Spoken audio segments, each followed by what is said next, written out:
Olá pessoal, tudo bem com vocês? Sejam bem-vindos mais uma vez ao nosso canal. A palavra alucinação significa, em linguagem médica, percepção sem objeto. Isto é, a pessoa em processo de alucinação percebe coisas sem que elas existam. Assim, quando uma pessoa ouve sons imaginários ou vê objetos que não existem, ela está tendo uma alucinação auditiva ou uma alucinação visual. As alucinações podem aparecer espontaneamente no ser humano em casos de psicoses.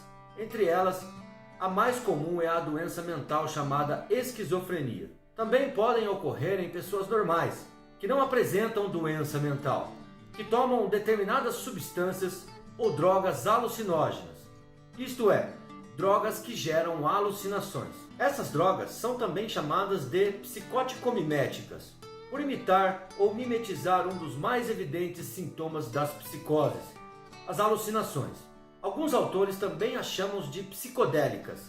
A palavra psicodélica vem do grego psico, que significa mente, e delos, que significa expansão, e é utilizada quando a pessoa apresenta alucinações e delírios em certas doenças mentais ou por ação de drogas. A alucinação e o delírio nada tem de aumento ou diminuição da atividade ou da capacidade mental, como ocorre com o uso de drogas estimulantes e depressoras, por exemplo. Ao contrário, são aberrações, perturbações do perfeito funcionamento do cérebro, tanto que são características das chamadas psicoses. E no vídeo de hoje, você vai conhecer um pouco mais sobre as drogas alucinógenas e seus efeitos. Portanto, fique até o final do vídeo e já deixe o seu like para dar aquela força para o canal. Se você ainda não é inscrito, se inscreva no canal e ative o sininho para receber todas as notificações. Participe das nossas listas de transmissão do WhatsApp, os links estão na descrição do vídeo. Visite as nossas playlists e se tiver dúvidas, participe das nossas transmissões ao vivo, domingos, segundas e quartas às 9 da noite, onde eu falo sobre algum assunto e depois tiro um tempo para responder as perguntas de vocês, tá ok? Bom, um grande número de drogas alucinógenas vem da natureza, principalmente de plantas. Estas foram descobertas por seres ancestrais que, ao sentir seus efeitos mentais, passaram a considerá-las plantas divinas, isto é, que faziam com que quem as ingerisse recebesse mensagens divinas dos deuses. Assim, até hoje, em culturas indígenas de vários países, o uso dessas plantas alucinógenas tem esse significado religioso. Com o progresso da ciência, várias substâncias foram sintetizadas em laboratório e dessa maneira, além dos alucinógenos naturais, hoje em dia tem importância também os alucinógenos sintéticos, dos quais o LSD é o mais comum. Há ainda a considerar que alguns desses alucinógenos agem em doses muito pequenas e praticamente só atingem o cérebro e, portanto, quase não alteram nenhuma outra função do corpo. São os alucinógenos propriamente ditos, ou alucinógenos primários.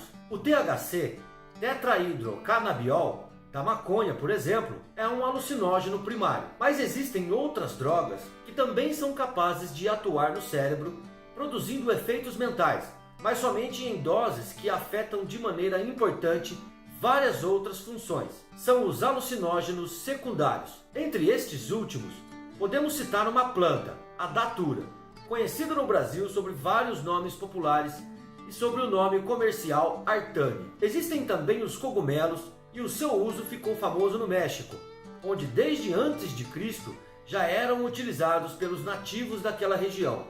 Ainda hoje, sabe-se que o cogumelo sagrado é usado por alguns pajés.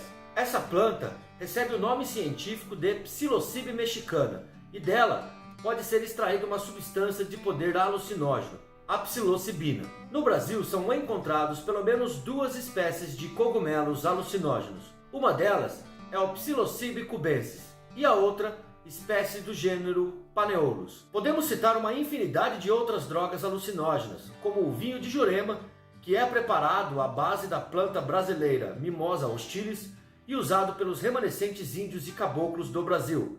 O mescal ou peiote, um cacto, também utilizado desde os tempos remotos na América Central em rituais religiosos, que reproduz a substância alucinógena mescalina, e a CAAP e chacrona, duas plantas alucinógenas utilizadas conjuntamente sob a forma de uma bebida, ingerida no ritual do Santo Daime, culto da união vegetal e de várias outras seitas. Esse ritual está bastante difundido no Brasil e seu uso em nossa sociedade teve origem entre os índios da América do Sul. No Peru, a bebida preparada com as duas plantas é chamada pelos índios quechuas de ayahuasca, que quer dizer vinho da vida. As alucinações produzidas pela bebida são chamadas de migrações, e os guias dessa religião procuram conduzi-las para dimensões espirituais da vida. Já foi acentuado que os cogumelos e as plantas analisados anteriormente são alucinógenas, isto é, induzem as alucinações e delírios. É interessante ressaltar que esses efeitos são muito maleáveis, ou seja, dependem de várias condições, como sensibilidade e personalidade do indivíduo, expectativa que a pessoa tem sobre os efeitos, ambiente, presença de outras pessoas e etc. As reações psíquicas são ricas e variáveis. Às vezes são agradáveis e a pessoa se sente recompensada pelos sons incomuns, cores brilhantes e pelas alucinações. Em outras ocasiões, os fenômenos mentais são de natureza desagradável, visões terrificantes, sensações de deformação do próprio corpo, certeza de morte iminente e etc., que são consideradas as más viagens. Tanto as boas como as más viagens podem ser conduzidas pelo ambiente, pelas preocupações anteriores, pelo estado emocional ou por outra pessoa. Em outras palavras, se você está em um dia bom, pode ser que você tenha uma alucinação boa. Agora, se você está em um dia ruim, as alucinações podem se tornar um verdadeiro pesadelo. Esse é o papel do guia ou sacerdote nos vários rituais religiosos folclóricos, que, no ambiente do templo, os cânticos e etc., são capazes de conduzir os efeitos mentais para o fim desejado. Os sintomas físicos são pouco salientes, pois são alucinógenos primários. Podem ocorrer dilatação das pupilas, sudorese excessiva, taquicardia, náuseas e vômitos, entre outros. Como ocorre com quase todas as substâncias alucinógenas, praticamente não há desenvolvimento de tolerância.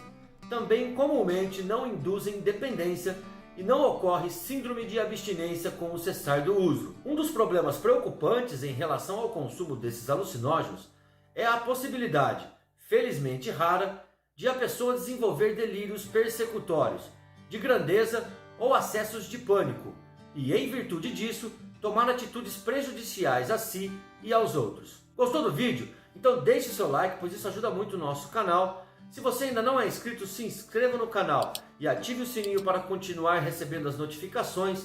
Participe das nossas listas de transmissão do WhatsApp, os links estão na descrição do vídeo. Visite as nossas playlists e, se tiver dúvidas, participe das nossas transmissões ao vivo, domingos, segundas e quartas, às 9 da noite, onde eu falo sobre algum assunto e depois tiro um tempo para responder as perguntas, tá ok? Um grande abraço e até o próximo vídeo.